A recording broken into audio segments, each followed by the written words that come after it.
Greetings, beautiful people. My name is Simon Javan Okelo. I am really excited for today's episode of the Madaraka Festival podcast. I am privileged to be here with my brother Mwafreeka. Yeah, Ikonini. How are you doing, brother? I'm good. You? I'm doing great. Thank you for making the time to join me for today's conversation. And thank you for coming all the way to Kisumu. Yeah, thanks for the invite. And Kisumu has been good. And also, like the omena, I ate here. Yeah. Damn. It made me realize how sweet omena is. You know? Yeah. Because omena is one of those meals that very few people know how to prepare. Yes. So when you come to a place like Kisumu, that's when you realize, like, omena is tasty. Yes, it's tasty. Yeah. Yes, so thank you for that. Of course. So, for those who are joining us for the first time, during today's conversation, we are going to really go deep into my brother Mwafreeka's story. Then we'll talk about his career journey. We'll talk about Ikonini. We'll talk about Madaraka Festival. Yes. And then we'll also talk a little bit about the music industry in Kenya. And then we'll wrap up by you sharing 3 tips when it comes to event production. I know you're involved with events in many different ways. Okay. Whether it's the event you're doing with Rapture. Yes. You should talk about that because it's coming up, right? Yeah, December 21st, Rapture the Scientist, Raw and Uncut 4. I keep joking, the fact that I'm Luo, I keep joking that it's uncut like a foreskin. So, yes, dropping...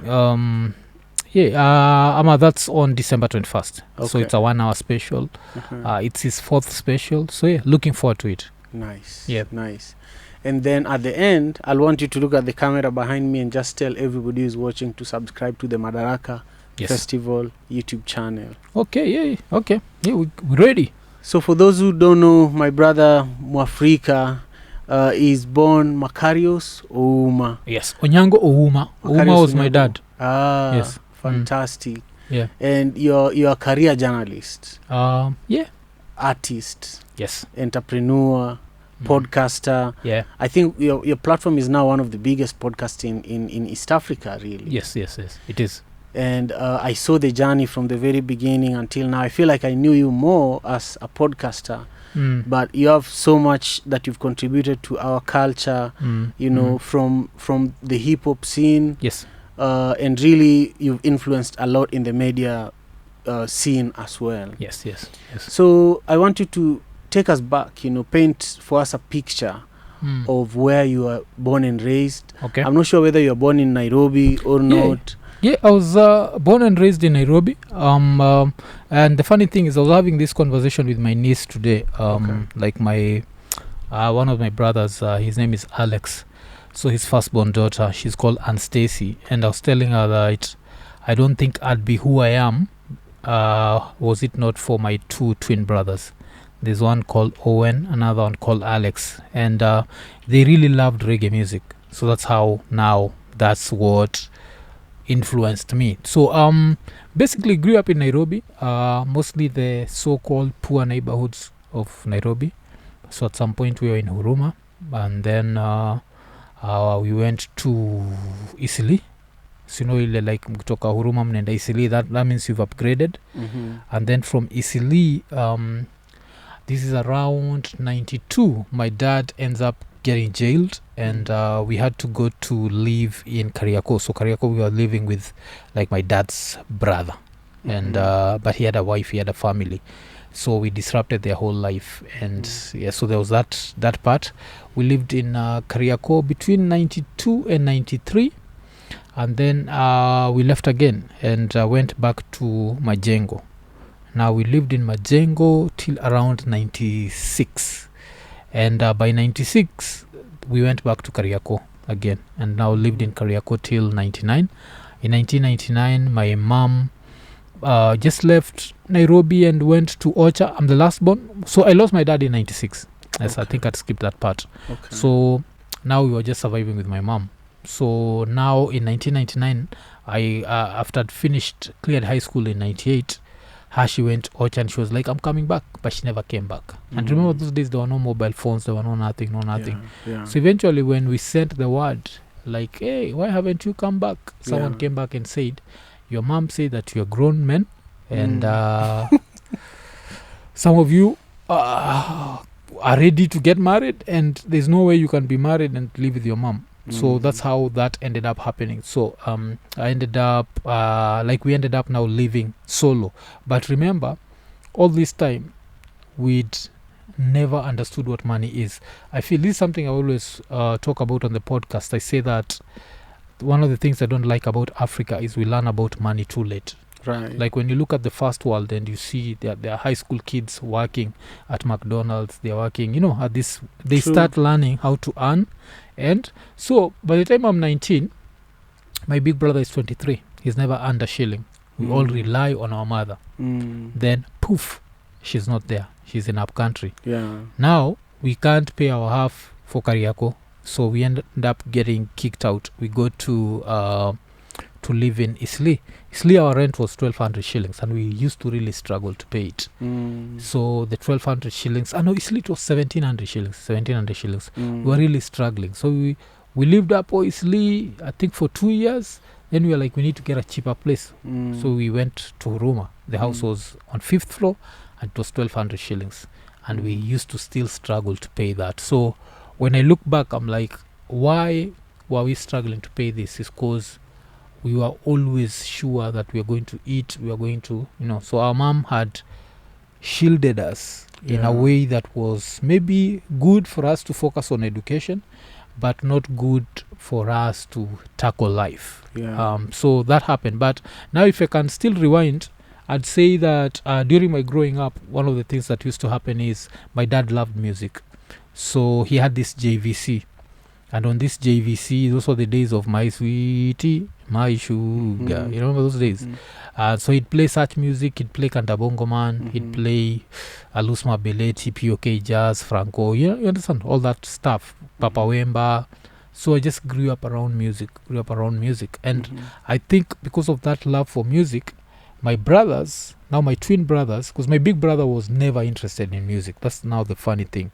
Like it skipped and went to my twin brothers, and them, what would happen with them is they'd skip lunch just to save up music to go and buy like tapes, but reggae tapes. So that's how I ended up listening to, of course. Now they'd look for artists that were not easy to get. Bob Marley was easy to get, Lucky Dube, Don Carlos. So they look for people like Big Youth. I remember Aluta Continua, Aluta. Luciano, I remember the first time listening, give me a 1-way ticket, I'm going back to Africa. So those they influenced me a lot. So like I'm this 10, 11, 12-year-old kid listening to all this reggae music, and I'm just getting, like, I just loved reggae. And so for a very long time I thought I'd be a Rastaman. Okay, I'm a Rastaman, but not a Rastaman, if that makes sense. So we'd listen to a lot of reggae. Then in the 90s, this is where now it gets interesting. Remember when I said we're living in Kariako? So we are living in Kariako at some point, and then after Kariako, we moved to Isli, then Huruma. But the reason I'm talking about those places is if you live in Kariako, you're going to take a number 9. So now we'd use number 9s. And number 9s, the music that was being played was hip-hop. So with that, and now for me, I was still an adolescent. So you're an adolescent and you enter there and there's a girl talking about having sex. Now you're so fascinated. Like, what? If I could just get a girl who could talk like Lil Kim, you see. So that's what now started pulling me to hip-hop. Because, now the naughtiness, like, I want to hear about this stuff. What did that guy do to you? I'd want to do the same to you. So I ended up getting attracted to, started listening to hip-hop.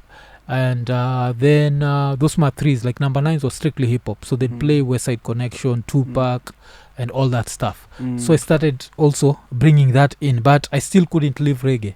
So that's how I ended up like loving these two genres. I knew with reggae I could, like connect with my conscious side, and then with hip-hop was like just that sexual side. Like the thing that pushed me to love it was those fuck this, fuck that. So now I'm listening to reggae, I'm listening to hip-hop. But now hip-hop, there were these albums, like Snoop and Redman used to have albums where they'd have these fake radio stations.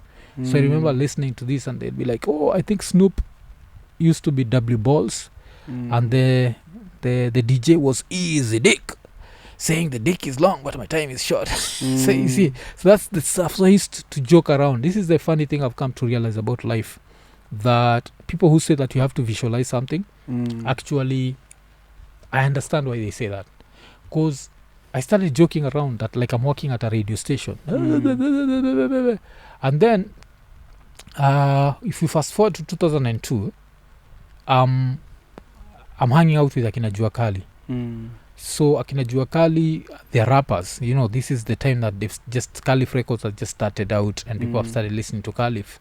So I don't know what song they done, but there's a song they did, and I made the mistake of criticizing it. And in the process, someone said, "Why don't you do it? If you think you can do it better than us, why don't you do it?" And this is how now I ended up being a rapper. Right. But I was never someone who wanted to be a rapper. Yeah. So it was, I don't know if I should call myself an unwilling rapper. Yeah. But this rapper was what I think Daddy Owen calls SPV, Special Purpose Vehicle. This was what was to push me to media, because media was where my heart was. So I remember now I recorded the first song at Caliph. Then but there was so much tension, because they were like, this guy is recording here but he criticizes our stuff, blah blah blah. Yeah. Because I was coming from that pure hip hop whatever, so I was very closed minded. Them they were seeing the bigger picture, you know. In hindsight you can see. Right. So so I started just pulling away and decided to concentrate in the underground. And now one of the things that I started working on was freestyling. So someone would give me something and then I freestyle, you see. Yeah. So with that, I find myself I battled someone. I ended up doing the Capital Rap battles. After the Capital Rap battles, there used to be others called Benson and Hedges. So I won the 2003 Benson and Hedges. I think I'm the one who won that, yes? After I win this, now Blaze was the MC, so we become friends with Blaze. Buddha Blaze? Buddha Blaze, yes. So 2004, I'm chilling. I'm in campus, I'm chilling. I think this was around April. I have like 2 months to go before I clear campus. So he calls me and he's like, there's this thing called Kenyan Night. It's hosted by Maina Kageni. Why don't you come? I was like, I didn't want to go. You know, like one of those things you're like, But then I'm like, this is Buddha Blaze. You know, this is someone who believes in me. So let me just go. So I went. And when I went, he told Maina Kageni that, call this guy to freestyle. So I was called. So people are handing me stuff and I'm just rapping about it. People are handing me stuff, I'm rapping about it. And when I finished, the audience went crazy, like, hey! Wow. So in the process, one of the people that I met was the late Kirubi. And then, so Kirubi was like, yeah, you need to come to Capital. Yes, you are very talented. Yeah, so he talked to me. But when I'd finished talking to all these people, some dude just did this to me. I was like, just went to his corner and he was like, yeah, this is my name is Fred Afune. I'm the head of radio at Royal Media, and would you be interested in working on radio? I was like, yes. Then he gave me a card, but on the card was Citizen Radio, not Royal Media. There was no RMS. So I remember looking at it and being like, Citizen, hip hop, this makes no sense. But I just put it in my pocket. He asked me for my number. He took my number, and this is April. Of course I forgot about it. I was like, so July comes, on the last day of campus, packed everything, I'm moving, I'm going down. Don't know what to call this place, but there's this road that connects, I think it's State House Road. So I'm on that road, just walking. I hear krr, krr, krr. I pick up the phone. It's a number that I don't know, but this was before Mshwari and all this whatever bill, like you didn't owe anyone anything. So I just picked up. We could pick up like random numbers. I pick up and it's like, hello, is this Mwaafrika? I'm like, yes, this is Julian. I'm calling you from Royal Media. We are starting a new station called YFM, and we were wondering if you're interested.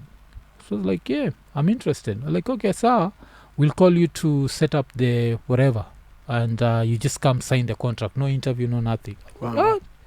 So I think the next week I was called, went in, signed the contract, and that's how I found myself on radio. And then that's my life changed. But my life changed because of this one single night that I went to Kenya Night, hosted by Maina Kageni. Right. And I didn't want to go because otherwise I'd never have worked in the media. Right. And now through that, of course, I worked at YFM, Ghetto Radio, QFM, you know.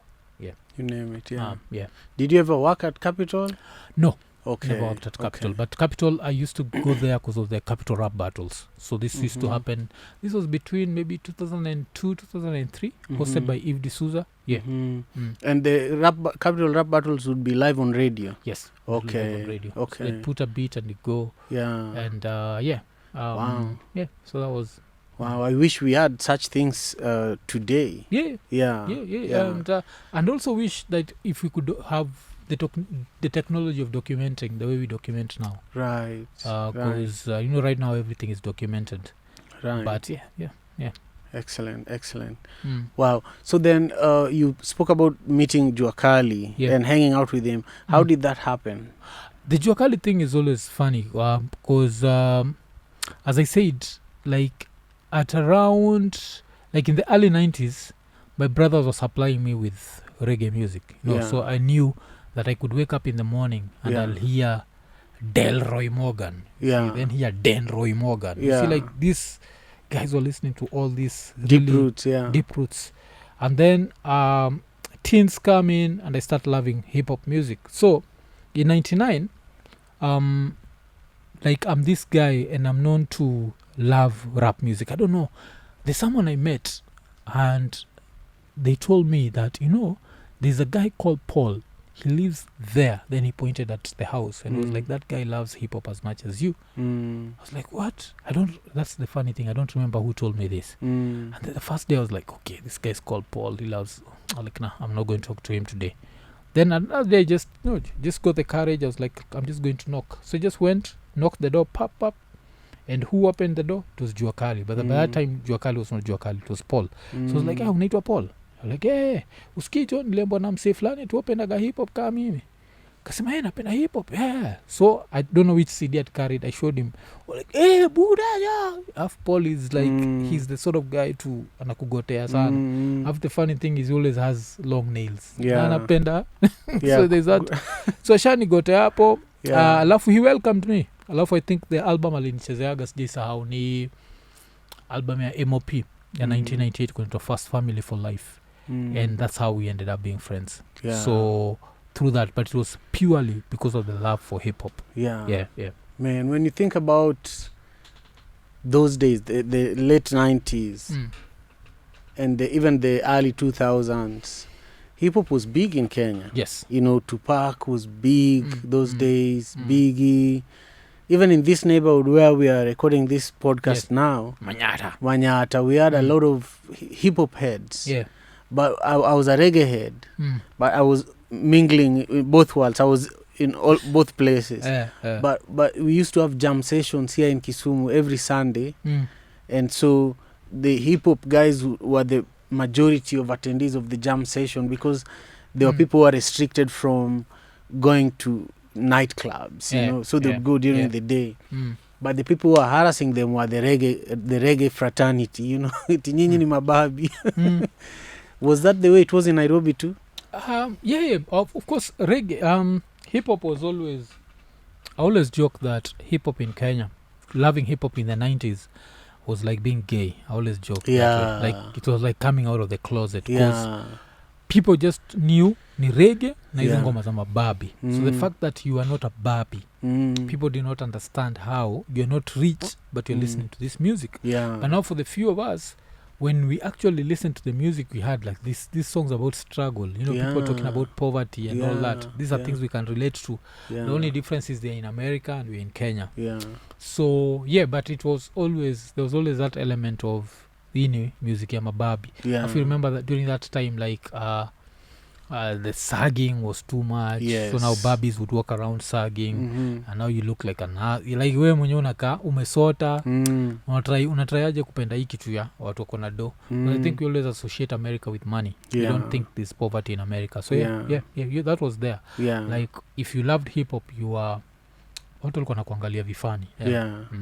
While researching this episode, I learned that people like King Kaka, Jua Kali, and a lot of other rappers, they give you a lot of credit. Okay, Jua Kali I'd not say. I'd say Kali, Okto, King Kaka, that generation. So why is it that they give? Why because are they of the giving? show? The show that I used to do. There's a show I used to do called The Joint on YFM. So for a lot of people, it was the show that made them understand hip hop kabisa. So even like I always say that my name was immortalized by what's his name? By Calligraph. Because on the song Kali Chronicles, he talks about that. Like the first time listening to The Joint with Mwaafrika. So so that show, a lot of people credit it for making them understand the culture. Wow, okay. That's very cool. So I want us to go a little further. Now you're at YFM, you worked at Ghetto Radio. These are dream jobs for people from the ghetto. Which you just listening to your story, having grown up under very difficult, challenging circumstances. How did that feel to be in these spaces? It felt really good. Sometimes I look at it and I'm like, I'm one of the lucky humans on earth. Like they say number 13 is a very unlucky number. So you know that story people say, because I was born on 13th but 13th of June. So the 13 is a number, but for me I always wonder, like, how was I in 1999 joking like I was working for a radio station, and then in 2004 I was actually working for a radio station. Like, it does not make sense to me, because I'm there like I'm not special. Because around the same time when I got my radio job, Kantai was there, would I say Julian was there? No, but DNA was there. All these rappers, Bamboo was there. Like, what was special about Mwafreeka that made him get this radio job? So I always equate it to luck. I'm one of those people who believes that for you to be successful, you need an element of luck. There are other people who think all it takes is hard work. I don't think so. I feel like there are people who work very hard all their lives and they never catch a break, you see. So I'd say it felt special, and it felt good. And for me, that time, because I was a hip hop purist, it felt like I was spreading this culture. But more than that, I wanted to inspire people and tell people, you know what, these guys in America are talking about coming from poverty and reaching all these heights, you see, and they're doing it. And now our generation could not do that, but I can say the generation of the Calligraphs are doing that. You see, that house he built. I was just about to bring that up. Yes, that house he built, that's what rappers in America are doing. So, I'd say that's the first generation to show us like real money. And this is not corporate money. This is money that you've made from performing and whatever. Because during my generation, you needed that corporate money. Like, if you get that sponsorship, that's what pushes you to the next level. And there's nothing wrong with that. Money is money. I think it's an American who said that you're clean, the money is still green. So it doesn't matter. But I feel like right now, because of the streaming revenue and the what artists are making so much money, that's why they're able to make these ridiculous houses. Nowadays, the Range Rover is not a special car in Kenya. It used to be.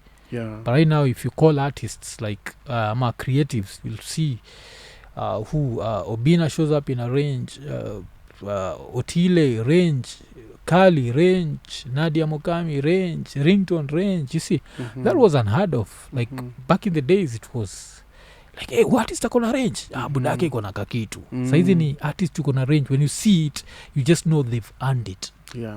So right now it's beautiful, but I don't even remember the question you'd asked, but it's I was just asking you to reflect on how it felt to be in those spaces, the radio station, especially coming from the ghetto. But now reflect on the hip hop artists. I want you to reflect on Calligraph, King Kaka, Jua Kali, but we also have other new generation of hip hop artists. Of course, we have the urban tone people. Just reflect on what you think of the Kenyan music scene, but especially hip hop. Okay, with hip hop, I always say like there was always the hip-hop definition. I think it's Rakim used to say MC means move the crowd. And if MC means move the crowd, I'd say the number one MC in Kenya would be Jua Kali, because Jua Kali has been moving the crowd for a very long time. Yes. So there's that element where for Jua, you have to give him credit for one thing. First of all, longevity. Like a lot of people have not lasted that long. Like Jua is still booked like every weekend. Yes. But now if you come to the lyrical guys, now you have the calligraphs, and you have Octo and King Kaka. These three, always credit them for being the three people who showed you can be a lyricist and still make money. That was never there before them. It used to be, if you're a lyricist, you're broke unless you go gospel. That's why you had a lyricist like Giuliani going gospel. Oh, Giuliani went gospel and came back, huh? Yeah. Okay, I didn't Giuliani know that. started out as a secular artist. That's why like one of his dopest verses ilikuwa kwa fanya mambo ile sikuvaa condom nikichwado something saizi nabidi nimevaa napkin. You remember something he did that see, talking of chwado something, that's not a gospel artist. So there was that side. Then of course he got saved, did akina Jesus Gnosis, mahanga iko manga haiko, and he just blew up, you know. So even a lot of artists afterwards tried to get saved, akina Bamboo, blah blah blah, tried to get saved. Even I think Nani Ali admit DNA that when he lost all his money, he also tried to get saved. And so, but now akina Octo wakakuja wakachange the game. Ikakuwa you can be secular, you can be yourself and make money.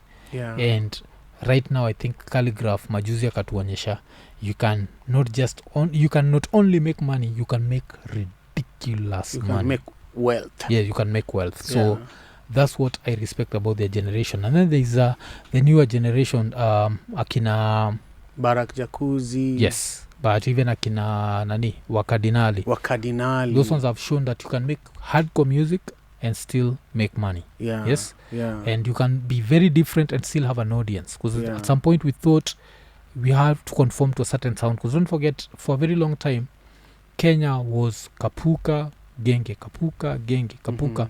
And now, of course, akina Kali wakakuja, yulikuwa very real hip-hop. Then now ikakuja Wakadinali, who are very different from Bogi Genje very different from Boutros very different from Barak Jacuzzi very different from, you know.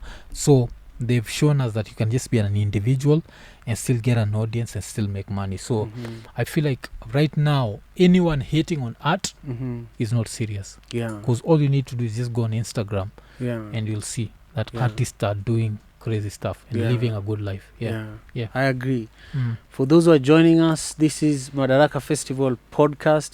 I am here with my brother Mwaafrika, and we've talked about his upbringing, you know, and we've talked about the history of hip hop in Kenya. We've talked about his time on radio, and now I want us to talk about Ikonini. Yes. Ikonini, just share with us where it actually began and why. Okay, Ikonini, the concept itself, where it's not the podcast, the phrase I always credit someone I used to work with called Robo.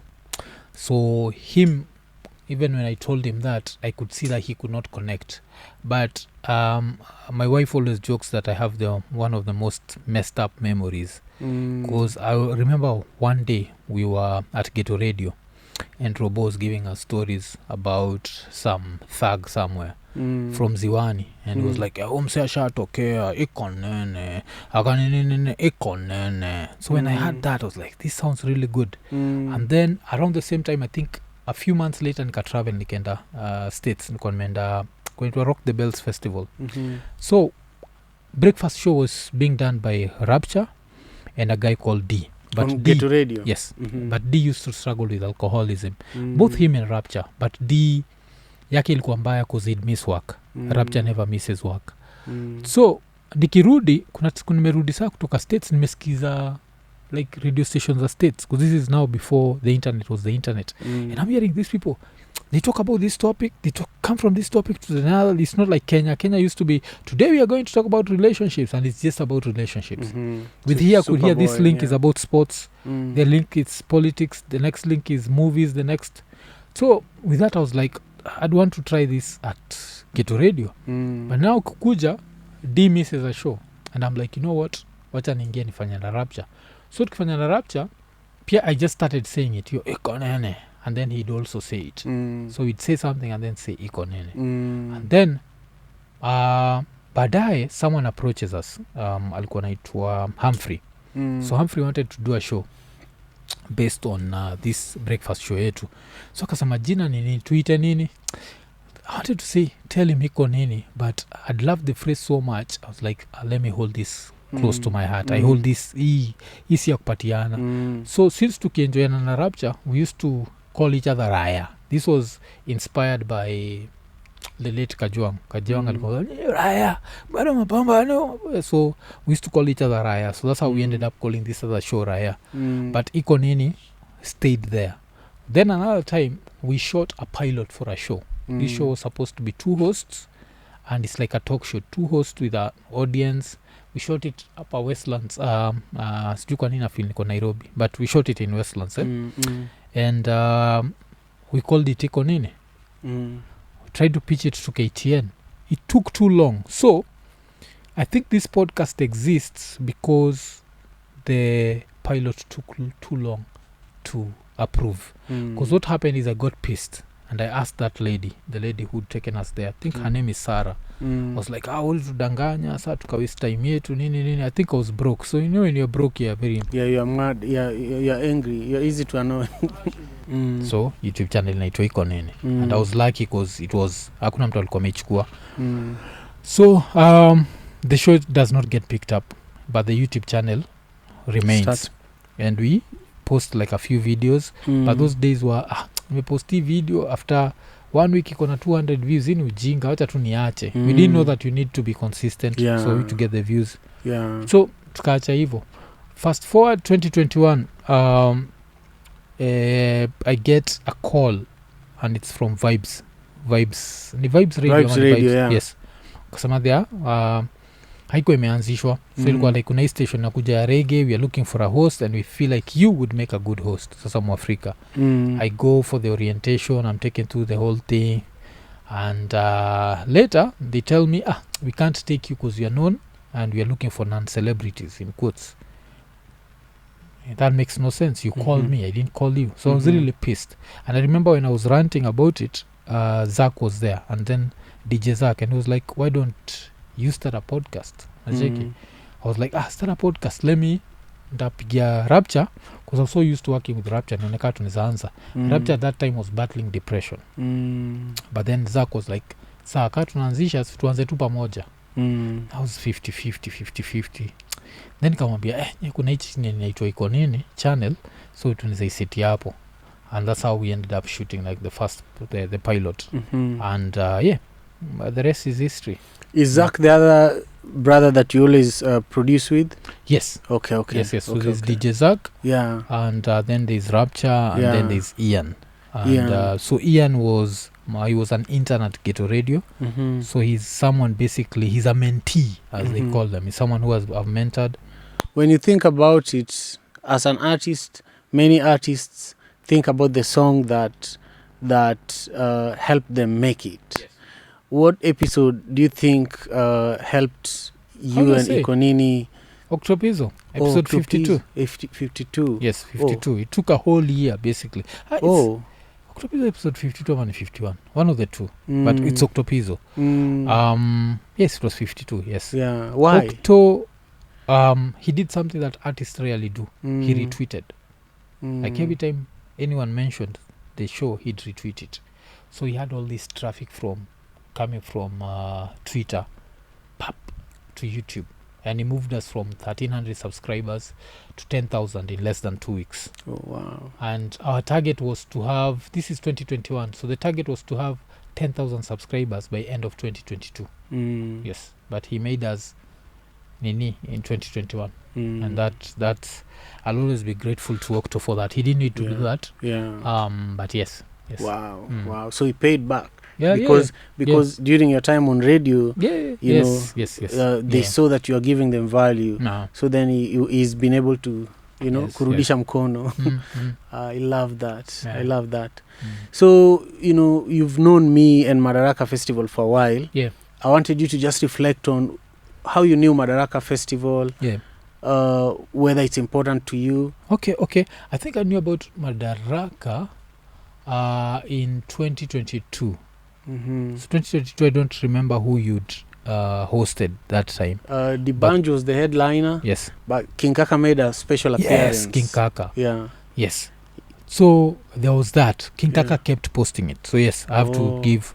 I remember even like when Kim pick up kwa airport, all that stuff, and I'm there Yeah. wondering like, whatever ni gani. Yeah. Then now 2023, bado mko na King Kaka. Kwa sasa Now that is 2023, when he actually performed. Sauti Sol. Yeah, Sauti Sol were the headliners. Yes. King Kaka performed. 2022, King Kaka was on stage for maybe 5 minutes. Oh, okay. The Banjo was the headliner. Yeah. The Banjo from Nigeria. Mm. Yeah. So 2023, Sauti Sol, the images, you're saying that those were very impactful and they Yeah. Because it showed that Kenyan artists can perform in these, big spaces and Yeah. still get the love that the big American artists get. True. So with that, I was like, hii sasa Madaraka naijua. Yeah. And I think maybe we met around the same time, like after. True. Actually met 2024 early. I don't remember. But Yeah. yes, that's when I knew like everything. That hii kitu ni crazy. Yeah. Yeah. Great. So, do me a favor and share with us 3 tips. One of the things that people are asking me on this podcast and also privately is how I've been able to do Madaraka Festival for 10 years. Yeah. But instead of answering them, I'm asking my guests to think about events that they have been involved with producing or attending or performing at. Yes. And the 3 most important things to you when it comes to events, whether it's the event you're doing with Rapture, Yes. or events you're attending. What are the 3 things that are most important to you that you look at? Okay. Awareness. That means marketing. Marketing. People have to know that the event is happening. Okay. So marketing is very important. And after marketing, we are going to jump and go to the actual show itself. Like that first show has to leave an impression that will make selling the second show much easier. So the performance has to be perfect. And now, of course, people have to feel safe. That means the venue. The venue needs to be accommodating. And so that means that if AC nafanya kazi, but apart from AC, like the AC working, people need to feel like they're safe. They won't lose their belongings material, and what. Yes, so that element of safety. And if there is a fire, you're still safe. That element of safety, I find it to be super important. But the first thing is people have to know it's happening. Yeah. Yes. So marketing is very important. And then after marketing, the product itself has to be worth the marketing that it was given. And last but not least, make people feel safe. I don't want to spend my money and then end up losing my phone. And yes. Right. Those are so important. Thank you. Now I want you to share anything. Is there a question I didn't ask that you want to talk about? Okay, I think right now the question would be this One Vibe is at Manyata. I was being One told, Vibe Africa, yeah. Yes, One Vibe Africa is at Manyata. I was being told that Manyata is not a very safe neighborhood. So why did you decide to set it up in a place that's not safe. In quotes? Yeah. Well, I was born and raised here. Okay. That's number 1. So east or west, home is always best. Yes. I believe that Manyata is safe. It's not only safe occasionally. Even London is safe. Yes. But it's not only safe occasionally. Yeah. There's a part of London where somebody is being stabbed right now. But in Manyata, there's no stabbing going on now. But from time to time, there are thieves that run to Manyata, and then there is exchange of fire here. Okay. Or the maandamanos, they start in Manyata. During the post-election violence, most of it, Kondele is in Manyata. Yeah, so most of the young people in Manyata are also unemployed, similar to Kibera and Mathare and even Nyalenda here in Kisumu. So what's going on in Manyata is not unique to any urban setting, but I believe in this place. I believe in the potential of this place. That's why I'm always coming back here. That's why we are doing Madaraka Festival here. So that we can, whatever is missing in Kisumu, we from Kisumu, me and other people like me who are from here, who have traveled, who have engaged with people like you, who see value in what we do, we bring it here. Yes. So that the young people who always see us online doing things, they can now engage with what we're doing directly and benefit from it directly. So really that's why we have this production space here. That's why we are doing Madaraka Festival here, because Kisumu is also the center of creativity in this region. Yes. You know? Yes. Many people don't know that some of the most impactful creatives in Kenya are from here. Not in Kenya, in the world. Yes. Lupita Nyong'o is from here. Calligraph is from here. You know, Suzano Wio, Eric Omondi, you know. Who's this guy who was nini? Alikuwa Ayub Ogada. Ayub Ogada. He's been sampled na kina Kanye. Sindio. Yeah, okay. He's from here. So, for me, this is home, and nobody will build for you your home. Yes. Yeah. Yeah, and it makes sense. Like, if you give people opportunities, crime becomes less and less, you know. Exactly. Yeah, exactly. So there's that. Okay. Yeah. So all I can say is you're doing a great job, you know, and Pia inspiring us, because when you look at things like Madaraka Festival, they're like, siku moja tunafaa kufika hiyo level. So true. It's a good thing. It's a good thing unafanya. Yeah. Yeah, and then when you think about it, if we were to be based in a place like Nairobi, we would be paying rent, the pressure to not just pay rent but pay your crew, you know. Yeah. And here we own and run this place, you know. Okay. And that takes a lot of pressure. Yeah. But it also took it's been almost 30 years if you count how long my mother and father ran this place. Okay. You know, it's like we are just carrying on with her legacy. We are taking it to the next level, you know. Ran it as a orphanage home. Before that it was a plot where people rented single rooms, you know. Yeah. Okay. So it's been evolving. Parents retired, ama? What happened? My mom passed. My dad is 85 plus. He can't do anything anymore. Yeah, but I credit my mom for helping create this space. Okay. Yeah. Okay. Yeah, but Buddha, kazi safi, as I keep saying, man. Asante sana. Thank you. Please look at this camera and tell everybody who's watching to subscribe to Madaraka Festival YouTube channel. Yeah. So subscribe. I normally say, what do I normally say? Like, subscribe, hit the notification button, tell a friend to tell a friend to subscribe. Madaraka Festival YouTube channel. Iko nini. Hey guys, thank you for joining us for another episode of the Madaraka Festival podcast. My guest has been my brother Mwaafrika, and we've really talked about a lot of things. I feel that we should have part 2 where we could even go further into this conversation, but I know that time is of essence. You need to catch a flight, so we will let you go. Sindio. But asante kwa the invite. Karibu bro. Shukran. Oh. Asante. Yeah.